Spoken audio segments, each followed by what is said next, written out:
All right, welcome back. The Shore Caucus United Football League has officially kicked off, and wow, week one did not disappoint. We had an absolute tidal wave of points, some serious bragging rights earned, and, well, some real problems for a few teams.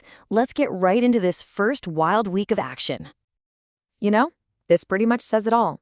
This is the only way to describe what we just saw. I mean, it had everything you could possibly want in an opening week. We're talking dominant blowouts, we're talking stunning upsets, and just a whole lot of drama that has really set the stage for the rest of this season. And right out of the gate, two stories just completely took over the headlines. First up, we had a one-man wrecking ball who just demolished his opponent. And on the flip side, the league's reigning champions, they got handed a loss that was both shocking and, honestly, pretty decisive. So let's just start with this one number right here, 45.76. That is the absolutely monstrous score put up by quarterback Josh Allen, a performance that pretty much single-handedly decided one of this week's matchups. This, right here, is what an elite quarterback can do for you. And in a little bit of sweet, poetic justice, Josh Allen's masterpiece came against his old team, leading his new squad, AI Fantasy Bot, to a just crushing victory. And here's the final damage report. AI Fantasy Bot cruises past 127 points, absolutely dismantling Team Naj by almost 37. I mean, think about it. When your quarterback scores nearly half of your team's total points, yeah, that's what we call a statement win. But then there's this number, 84.77. This wasn't just a low score for the week. This was the lowest score in the entire league. And you'll never guess who it belonged to. The defending champs. Seriously, this was the undisputed shocker of the week. No question about it. The team that was holding the trophy just last season, like D's salty balls, came out and looked totally vulnerable. It's already raising some major questions right at the start of the year. And here's how that upset played out on the scoreboard. Team Used-to-Be's took full advantage, putting up a really solid 121 points to lock down a huge confidence-building win against the champs. What a way to start their season.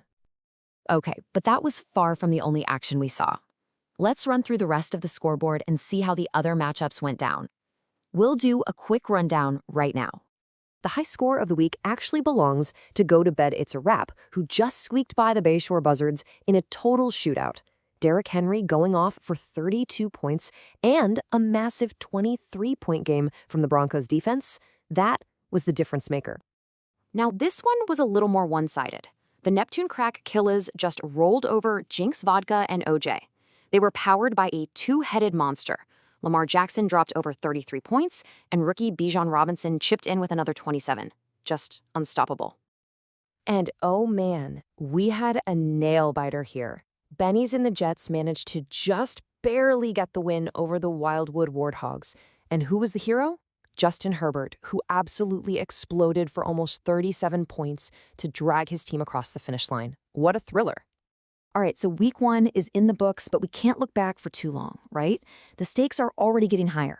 So let's turn the page and look ahead to the week two slate, because we've got some massive early season showdowns on tap. Okay, let's break down what's coming up. First, we've got a battle of the undefeateds. Neptune takes on Rap. The projections give Neptune a slight 57% edge there. Then, the champs, Salty Balls, are in what feels like a must-win game against the Warthogs. But look at this. They're only 52% favorites. The pressure is on big time. In our third matchup, last week's hero team, AI Bot, is actually a 55% underdog to Jenks. Could that be a trap game? Then we have another clash between 1-0 teams as Used-to-Be's faces Bennies, with projections giving Bennies a razor-thin 51% chance. And finally, in a battle to avoid that dreaded 0-2 hole, Naj is a 57% favorite over the Buzzards. So, after all that action, what are the big takeaways? What did we really learn? Let's wrap this up with a few key trends that really jumped out after this explosive opening week. 4 things became crystal clear to me. First, elite quarterbacks in this league are basically cheat codes. I mean, Allen, Jackson, Herbert, they all single-handedly swung their matchups. Second, the scoring bar has been set incredibly high. 5 different teams broke 120 points. You are going to need your A game every single week. Third, the defending champs, they look a little shaky. And finally, week 2 is absolutely loaded with projected nail-biters. 3 of these games are basically a coin flip. And that really leaves us with the biggest question heading into week 2, doesn't it? Can the champs bounce back from that embarrassing loss and prove it was just a fluke? Or is their reign already in trouble as they stare down the barrel of an 0-2 start? I guess we're all going to find out soon enough.